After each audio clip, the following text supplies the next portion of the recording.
થયું ધરાશાયી।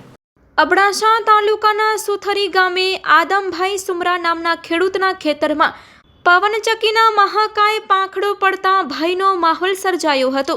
સદનસીબે ખેતરમાં કોઈ હાજર ન હોવાથી જાનહાનિ થઈ ન હતી, પરંતુ ખેતરમાં મગફળીના પાકમાં નુકસાની થઈ હોવાનું ખેડૂતે જણાવ્યું હતું। આવા અકસ્માત વારંવાર થાય છે તો તેને નિવારવા તંત્ર દ્વારા ત્વરિત પગલાં લેવામાં આવે તેવી લોકમાંગ ઉઠી છે।